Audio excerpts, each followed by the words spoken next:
As chairman of the House Democratic Caucus, it will be up to Congressman Joe Crowley of New York to mediate the debate on the party's future following its disastrous showing in last November's election at this week's annual retreat in Baltimore. We're still reeling from it in many respects. It's a recurring nightmare. But in terms of what we're about, I think Democrats are soul searching, trying to find out, we don't think it's the message. We just think it's how it was given and who was receptive and who wasn't.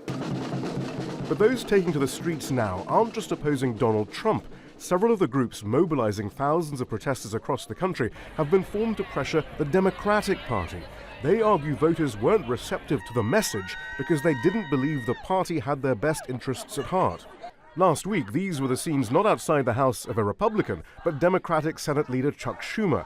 He's since hardened his position against some of Trump's cabinet nominees, but his coziness with Wall Street makes progressives wonder if he and the rest of the Democratic Party leadership are attempting to harness the current outrage without understanding that the protesters are against their agenda too.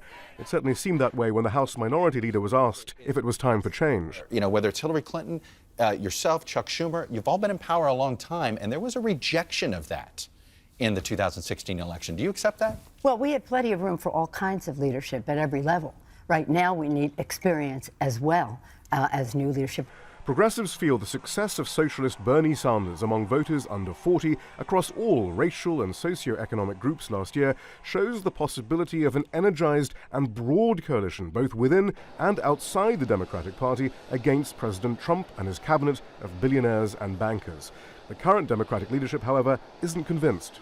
I don't think if you ask the average white person, as you mentioned before, in Ohio, whether or not they agree with the far left-wing radical in any part of the country.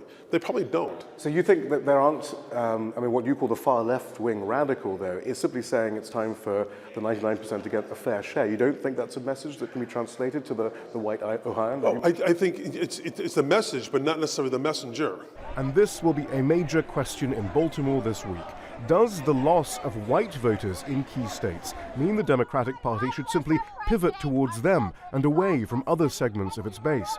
Or is there a way to mobilize all parts of society by abandoning a party structure that appears more receptive to corporate donors than the grassroots? Shihab, Rattansi, Al Jazeera, Washington.